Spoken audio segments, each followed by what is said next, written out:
असदुद्दीन ओवैसी के बयान मेरा सपना है कि हिजाब पहनने वाली महिला भारत की प्रधानमंत्री बने पर आचार्य प्रमोद कृष्णम ने कहा कि देश का प्रधानमंत्री वही होना चाहिए जो वंदे मातरम बोले, भारत माता की जय कहे और रामायण का सम्मान करे।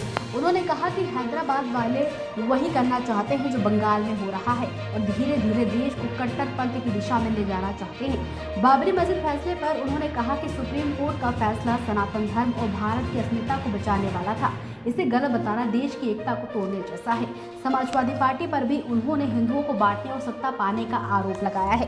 राहुल गांधी के बारे में उन्होंने कहा कि उनकी राजनीतिक समझ सीमित है और प्रधानमंत्री नरेंद्र मोदी के नेतृत्व में देश सुरक्षित और आगे बढ़ रहा है।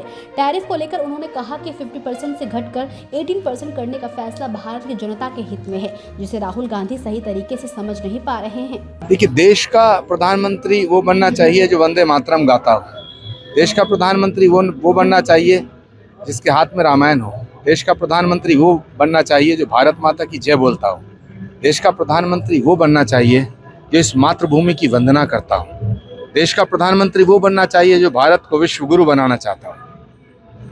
गुरु जी, उन्होंने वंदे मातरम पे भी सवाल खड़े किए हैं, जो कह रहे हैं कि देश को ये लोग एक जातिवाद की तरफ धकेलना चाह रहे हैं। देखिए, सच बात तो ये है कि हैदराबाद वाले जो लोग हैं ये अब उत्तर प्रदेश में वही करना चाहते हैं जो वेस्ट बंगाल में हो रहा है, वही करना चाहते हैं जो इन्होंने हैदराबाद में किया है।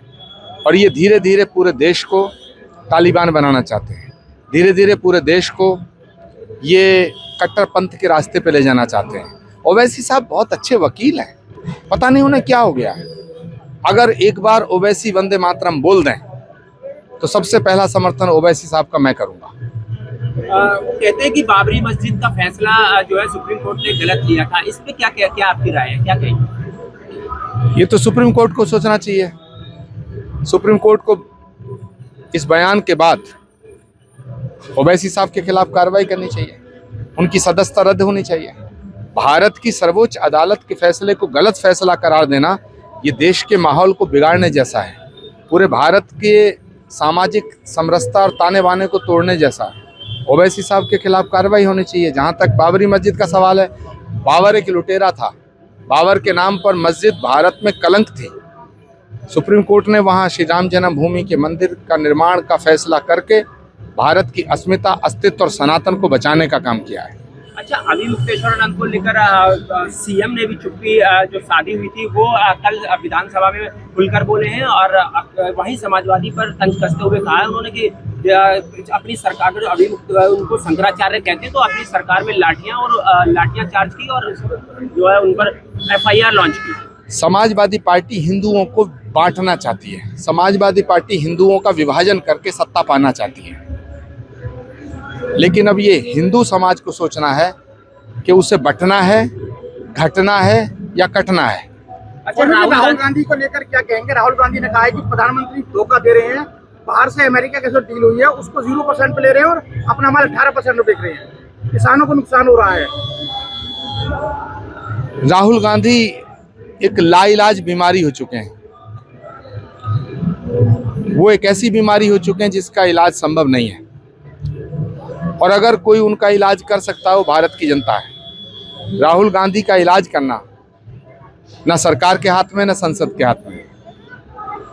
पार्लियामेंट में कभी कुछ बोलते हैं, उनके सदस्यता के रद्द के लिए भी एप्लीकेशन की गई है।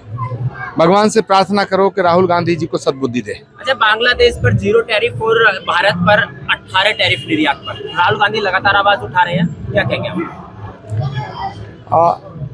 प्रधानमंत्री नरेंद्र मोदी के हाथों में ये देश सुरक्षित है। प्रधानमंत्री नरेंद्र मोदी के हाथों में ये देश आगे बढ़ रहा है। जहाँ तक टैरिफ लगाने का सवाल है तो ज़माना बदल गया है। जो सरकारें कांग्रेस की सरकार रही हैं, मैं भी कांग्रेस के साथ रहा हूँ, उस ज़माने में और आज में बहुत अंतर है। आज भारत पूरी दुनिया की महाशक्ति बनने जैसा है। टैरिफ का सवाल नहीं है, भारत का गुणगान हो रहा है। आज पूरी दुनिया मोदी मोदी कर रही है। इस बात को लेकर के राहुल गांधी के भीतर में ज्वालामुखी धधक रहा है, और वो ज्वालामुखी जब संसद में जाते हैं तो ज्वालामुखी फट जाता है और वो अनाप शनाप बोलने लगते हैं। भारत की सरकार ने भारत की जनता के हित में फैसला लिया है। 50% से घटा करके 25% से घटा करके 18% टैरिफ रह गया, तो 50 से 18 हो गया। इसे घटना कहेंगे या बढ़ना कहेंगे, लेकिन ये गणित राहुल गांधी की समझ में नहीं आता। राजनीति हो या क्रिकेट, देश विदेश की ब्रेकिंग हो या आपके मोहल्ले की बड़ी खबर, सब मिलेगा एक ही ऐप में, सबसे तेज और भरोसेमंद। अभी डाउनलोड करें दैनिक भास्कर डिजिटल।